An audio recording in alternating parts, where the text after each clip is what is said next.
Hi, my name is Sian and today I'm going to attempt to do a book haul before my baby needs attention.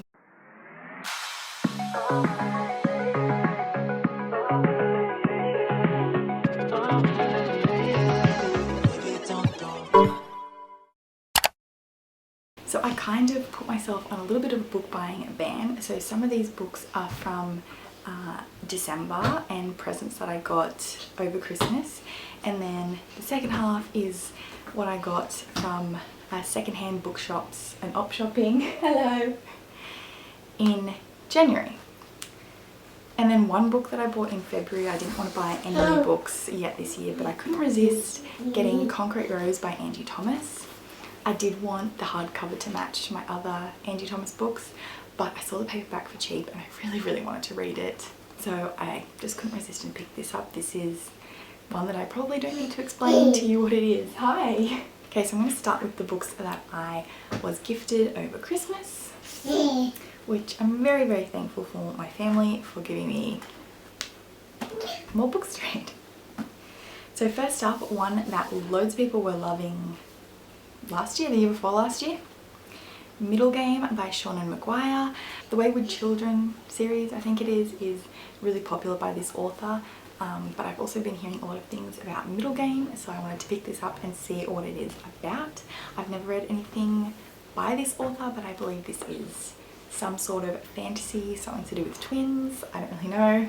I also got Anxious People by Fredrik Backman, and I have read by this author before. I've read Beartown, and this one is about a robbery and people stuck in there. I don't know, but yeah, I really trust this author and I'm super excited to get into this one. Hi Bubba. He's little. Right, this one I think has a different title in other countries, but this one is Rules for Perfect Murders by Peter Swanson, which I think I actually have to read other books before I finish this. I haven't finished The Secret History and I think it spoils it, but I think it is about this person who wrote a book or like an internet article about all the perfect murders in books, and then someone starts doing them. Sounds really intriguing. Yeah, an online article. My 8 favorite murders. So I need to make sure I've read all the books that this refers to. And then next up for presents is The Vanishing Half by Brit Bennett.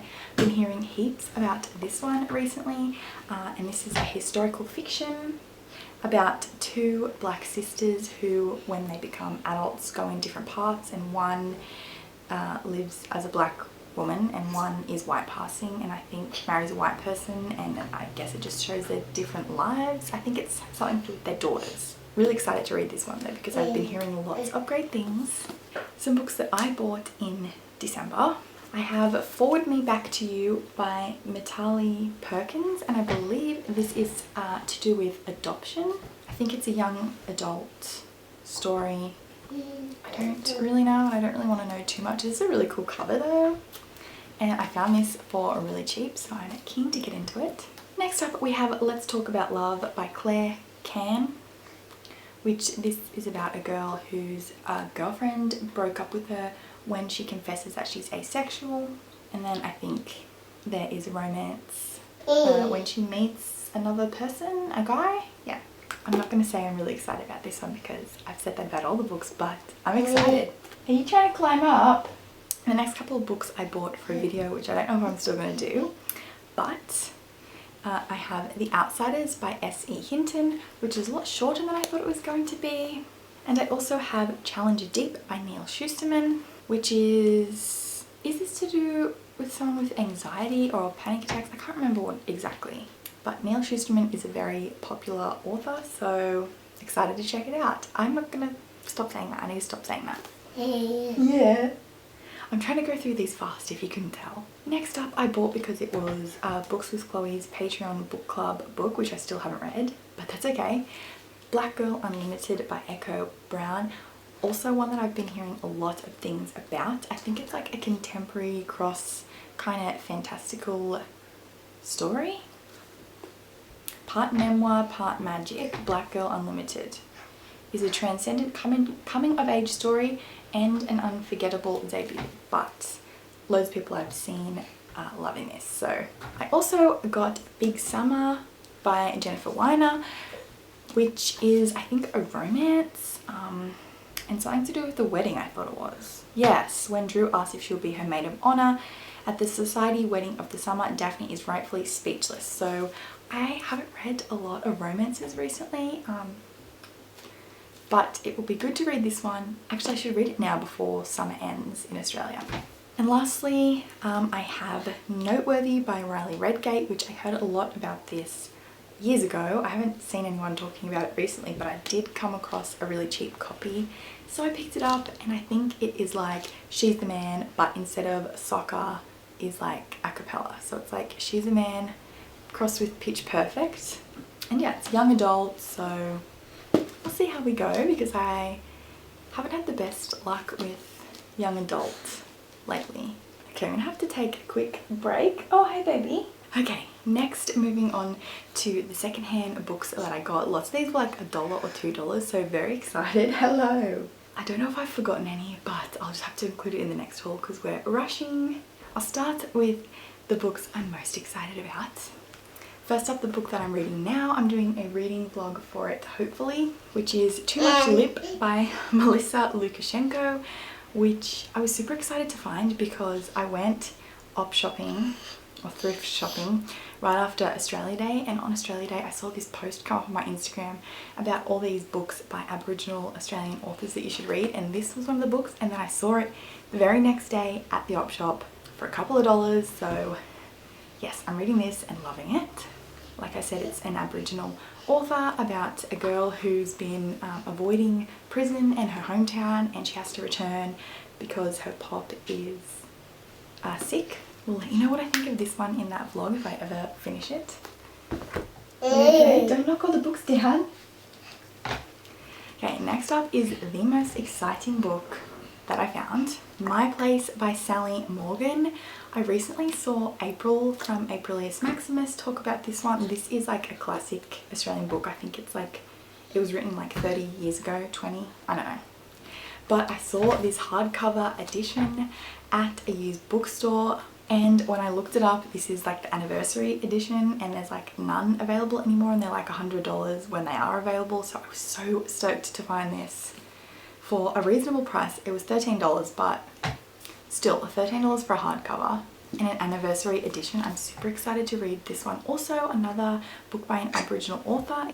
Next up, for $1, and it looks like it hasn't even been read, is Maggie's Going Nowhere by Rose Hartley. I honestly haven't heard much about this, but I saw it a lot in stores when it first came out. I think it came out last year, so it's pretty recent, and it's in really good condition for $1. But I kept looking at it in stores because the cover is really pretty. I don't know what this is about. I think it's just a girl, she's dumped by a boyfriend. She finds out that she owes all this money to the government, so she just goes and lives in a caravan, and I want a caravan so bad. Maybe not to live in, but to holiday in, so I'm excited for this one. I was also super excited to find The Patient by Jasper DeWitt. I think this was in Gabby Reed's favourite books of the year. Hey Bubba! And yeah, to see it for a couple of dollars, again, this one doesn't even look like it's been read, and this is a really recent book. I don't know what it is. I think it's like a psychological thriller. Next up, The Grown Up by Gillian Flynn, which this one is also in really good condition, and it's really small. I hear Books and Lala is the main person I've heard talk about this, but I have not read a Gillian Flynn book before. Do you want to hold the books, baby? You want to hold the books? You hold the books. But I also found Gone Girl, which again, I haven't read this. I think I saw the movie, but long enough ago that I don't remember what happened. So I'm really excited to read this. It's like a classic book that everyone apparently besides me has read. So now I have 2 Gillian Flynn books to read. Also another classic thriller that I have not read is The Girl on the Train by Paula Hawkins, which this one's not in as good condition as some of the other ones, but it was literally $2, so I'm fine with it. And yeah, I haven't read this, and I feel like I need to know, when everyone's referring to all these thrillers, what they're talking about. I have not read that one. The next few books are not as exciting. I think I have some other books that I don't have here. I bought a lot of kids books, I'm also a school teacher. I mean, not at the moment because I just had a baby. So I always pick up like cheap kids books, but I bought a few Sophie Kinsella books because, I don't know, I always see them for cheap and it's an author that I recognise, so I just pick them up, especially when they're like $1. But I have Remember Me by Sophie Kinsella. No idea what it's about, but whatever. We have to remember that I was on a book buying ban for new books, so when I went secondhand book shopping and things were like $1, I was just getting way too excited. I also have 2 books in the Shopaholic like series because every time I see one I'm slowly collecting them. So I have this one, which is the second one, I'm pretty sure, and the most recent one, which is Christmas Shopaholic. Probably not going to get around to those anytime soon, but they were super cheap, so whatever. I also have 3 Wishes by Leanne Moriarty. Haven't read anything by her before, but have heard great things, and again, for a couple of dollars. I always see her books in thrift shops, secondhand shops, op shops, whatever you want to call them. I think because her books are fairly cheap when they're new, so people read them and then donate them. Next, I have the book Ninja by Ali Berg and Michelle Calous. Don't know how to say that. Honestly, I don't even know if I've heard of this before, but the cover just made me think this was a recent book because this like illustrated cover style is like what's trending at the moment. I have literally no idea what this is about. I don't even remember if I looked it up when I was in the shop or if I just grabbed it because it is in like really good condition and it looks new, but whatever. And lastly, probably the least excited about this one, but I got Holding Up the Universe by Jennifer Niven, which I obviously recognised the author from All the Bright Places, which I also haven't read. But once I looked this up on Goodreads, a lot of people that I am friends with or have followed gave it really bad reviews. So meh, it was like $1, so who cares. That, I think, is all the books that I have recently gotten. If I missed any, I'm just going to have to include them in next month's. Well, not next month's because I won't have enough books by then. Did you do a poo? Something smells. Okay, we're gonna go because someone has energy. Hi. But yes, thank you for watching this chaotic book haul. I hope you enjoyed. If you've read any of the books that I mentioned, let me know what you thought of them. Let me know which ones you think I should read first. And yes, I will see you in my next video.